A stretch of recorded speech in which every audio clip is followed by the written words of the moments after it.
Hi, I'm Jessica. I work in an office and I'm 35 years old. Right now, my husband Bob and I are staying with his parents because he got transferred. But don't worry, it's just temporary. Bob seems happy to be back in his old home. But I'm really eager to find our own place and move out soon. The thing is, I don't get along with my in-laws very well, especially my mother-in-law. She's always been a bit mean, but now that we're living together, she's even tougher to deal with. Jessica, why haven't you gone shopping yet? You missed the early sale at the supermarket. You're not very good at shopping efficiently, are you? I forgot to mention, I work from home with permission from my company, but I still have to work during the weekdays. So I don't have the chance to go shopping during the supermarket's early bird sale time. Mom, I've told you many times I work during the day, so I can only go shopping after 5 p.m. But every time I say this, my mother-in-law starts criticizing me. Look at her, so full of herself, can't even have a child. Bob and I don't have kids. We haven't gone to the hospital to see if there's a reason why. I really wanted a child, but with Bob's salary, we couldn't afford the expensive treatments to help us have one. Even before we moved in with Bob's parents, my mother-in-law's mean comments bothered me, but it was easier to handle when we lived apart. Now that we're together all the time, I hear her rude remarks nonstop. My father-in-law doesn't say mean things directly, but he bothers me in his own way. He thinks women over 30 are old, and since I'm 35, he treats me like I'm ancient. Hey, old lady, pass me the ashtray. And why are you wearing a skirt? Nobody wants to see your legs. I want to say, if I'm old, what does that make you, about to turn 60? I'm not a pushover, so I always talk back when they say something rude about me. But that just makes our relationship worse, because they think I'm being bossy. The atmosphere in the house is always tense, and I'm starting to feel the strain of living here. But after Bob's transfer, he started working more on weekends and going on more business trips, so we haven't had a chance to talk about moving out. Jessica, I have another business trip this weekend. You just got back from one yourself. Seems like this new branch requires a lot of travel. Before his transfer, Bob had to work late sometimes, but he hardly ever worked on weekends or went on business trips. I get that work changes when you change jobs, but isn't this a bit too much? Because of all this, we haven't been able to find a new place to live, even though we were only supposed to stay with my in-laws temporarily. What if we end up having to stay with them for a long time? That thought really scares me. Then, one day, something unexpected happened. While unpacking Bob's bag after his business trip, I found a piece of paper in his pocket. It turned out to be a printout from a travel website. At first, I thought it was just his flight and hotel details for his trip. But as I looked closer, I couldn't believe what I saw. There was a hotel reservation that included tickets to Disneyland for 2 people, and the date was for the same day Bob said he was on his business trip. Obviously, Bob's work has nothing to do with Disneyland. They deal with seafood, not theme parks. But that's not the point. This meant that Bob wasn't really on a business trip, he was actually spending 2 days at Disneyland.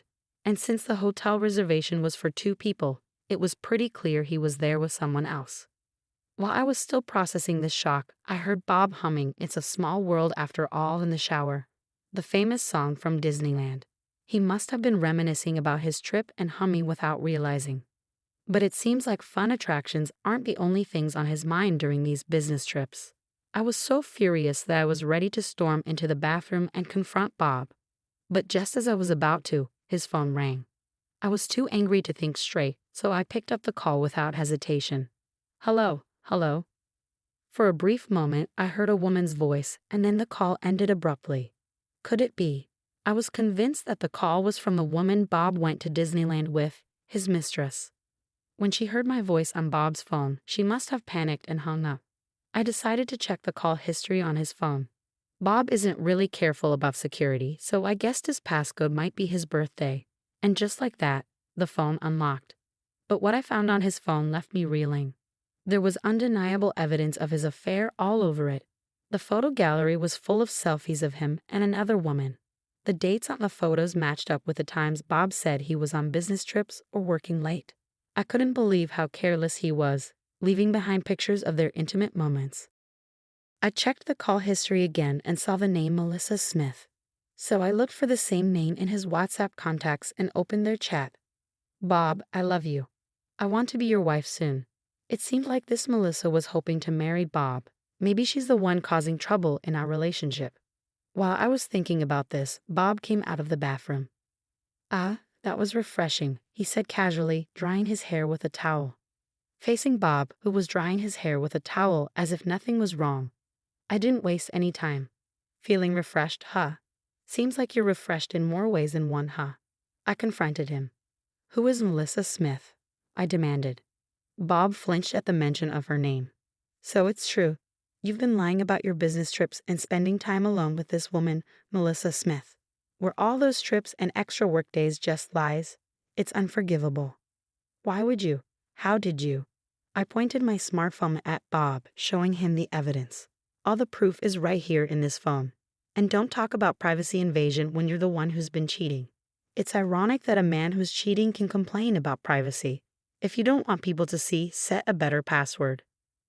Before we got married, Bob and I promised each other he wouldn't cheat. I told him if he did, I'd leave him immediately.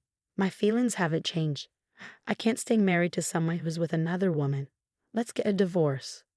When I mentioned divorce, Bob surprisingly agreed without arguing. "Yeah, I guess so." It caught me off guard. I expected more resistance. Was he already prepared for divorce once he got caught cheating? "I'll go get the divorce papers tomorrow. You can tell your parents," I told him. Bob's agreement was surprisingly casual, but once the decision was made, there was no turning back, and I had no intention of doing so. Was this the end of our marriage? I felt a pang of sadness. The next day, I left early to pick up the divorce papers from the city office and run some other errands. When I returned home late at night, I found my husband and his parents waiting for me. "So you finally decided to come back. We were wondering how long you were going to wander around," my mother-in-law remarked as soon as she saw me. With Bob present, she should already know about his cheating and our decision to divorce. Shouldn't she say something like an apology before making a snide comment? But instead of apologizing, my mother-in-law said something unbelievable. "Well, it doesn't matter. At least you're finally leaving. We don't want to see your face anymore, so it's just as well you've been gone all day." "What do you mean?" I asked, taken aback. With a smug smile, my mother-in-law replied to my question, exactly as I said. "I'm fed up with seeing your face. Now that Bob is back, you were just in the way. You're always talking back and you lack any charm. Even when I tried to make you uncomfortable enough to leave, it took you still long to catch on. I finally had to use my secret weapon." "Secret weapon?" I repeated, confused. My mother-in-law looked pleased. "You already know the name of Bob's girlfriend, right?" "Yes, something like Smith." Why was she checking if I knew the name of Bob's mistress? You see, I have a friend from my book club, Mrs. Smith. Her daughter is such a well-mannered, charming young lady. She's 10 years younger than you, only 25. At that age, she can have kids easily. Then my mother-in-law dropped a bombshell. So I introduced Mrs. Smith's daughter to Bob. Excuse me? I was shocked. I never expected my mother-in-law to say something like this to me. "Are you saying, mother-in-law, you arranged Bob's affair?" "Oh, arranged sounds so scandalous. I simply introduced them," she replied proudly. I couldn't believe that a mother would encourage her own son to cheat on his wife, and she was so proud to tell me about it. What a terrible mother. Well, I had no other choice. Bob is our only child. We need him here. I would have even accepted you as my daughter-in-law if you'd had children. But all you did was work, never giving us any grandchildren," she continued. Beside her, my father-in-law nodded in agreement, so he was aware of his wife's actions. "Do you understand? A 35-year-old woman who can't even have kids is no longer necessary. If you get it, then hurry up and leave," my mother-in-law said triumphantly, pointing at me. After a moment of silence, I replied, "I understand your perspective very clearly. I'll leave as you wish. I'll take all my things with me." "Oh, please do. I doubt you have much to take with you anyway. Do you need help moving?" My mother-in-law laughed. Even though she didn't know it, I would have the last laugh. "No, it's fine. Don't worry about me. Everything's already arranged." Huh. My mother-in-law looked surprised since I wasn't crying or upset. "Besides, mother-in-law, I'm well aware that you were helping Bob cheat on me." "What?" Bob asked in a panic. "So, what did you expect? That I would let you cheat behind my back and not say anything to the other woman?" "I made sure to note down her phone number when I checked your phone yesterday," I said calmly. Melissa was quite surprised when I called her and said, I'm Bob's wife. I'd like to meet with you. Apparently, you've been lying to her, claiming that you're single. I set the record straight. Bob, my mother-in-law, and my father-in-law were all stunned.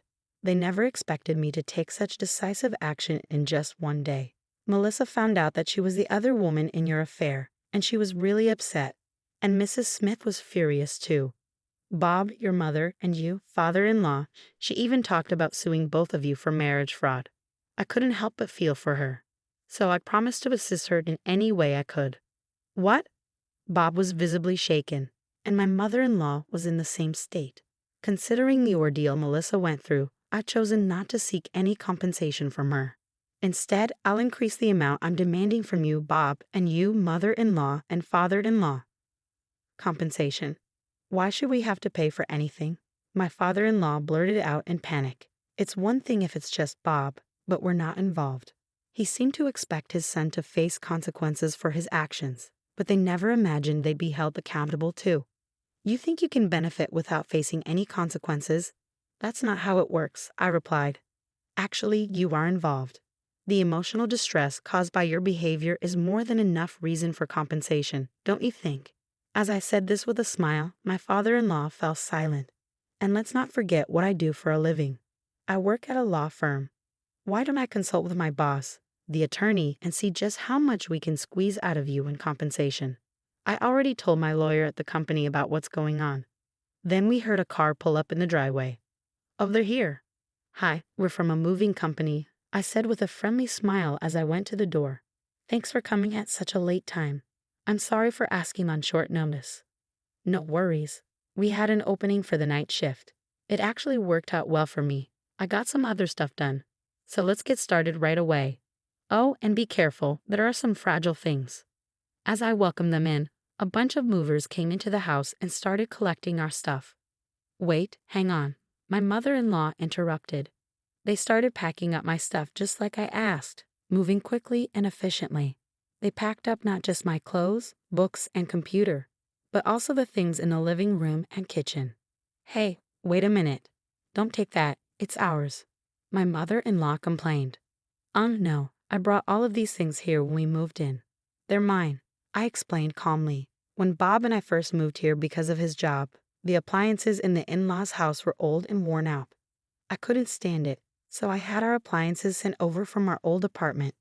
Now it seemed like my mother-in-law had gotten used to the new appliances and thought they were hers. There was a robot vacuum, a cordless cleaner, a fancy oven that could do lots of things, an induction cooktop, a special hairdryer, and an espresso machine. You're taking everything, you greedy woman. My mother-in-law yelled and tried to grab me, but Bob stopped her. Mom, it's all Jessica's stuff. We can't change that, he explained.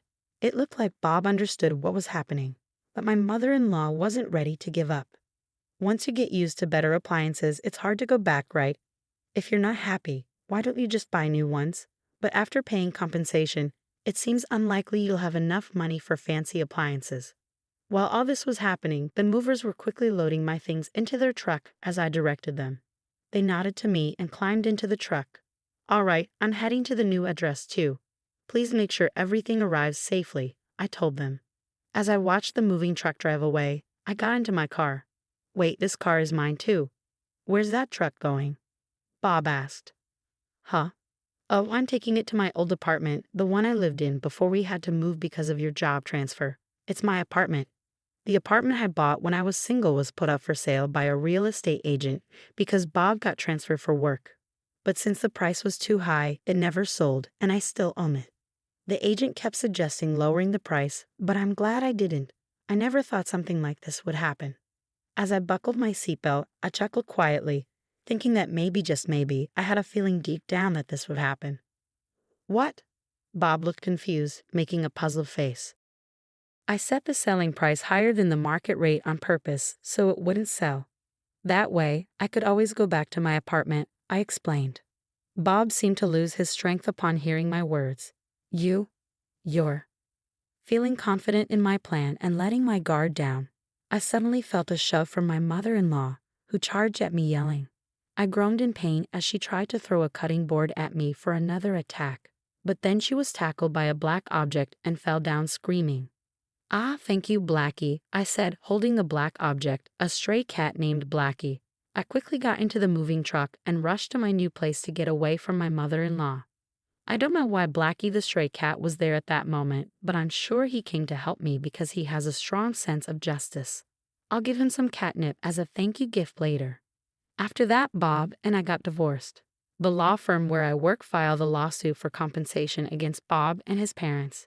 It's a real blessing that the young lawyers in training at the office took on my case for almost no fee at all. Even though a new young lawyer is handling my case, I feel safe because they have the support of a senior lawyer. As for the lawsuit against Melissa Smith, the senior lawyer himself took it on, not the trainees. He said he will file both criminal and civil lawsuits because of the seriousness of the situation. He mentioned he's excited to file a criminal lawsuit since it's been a while. Even if they sell their house to pay Melissa Smith and me, it probably won't be enough. Thinking about the life of poverty and debt waiting for them, I can't help but smile. I'm alone now, but compared to living with those in-laws and my unfaithful husband, it feels like heaven. For now, I want to enjoy the simple single life with Blackie, the cat I unintentionally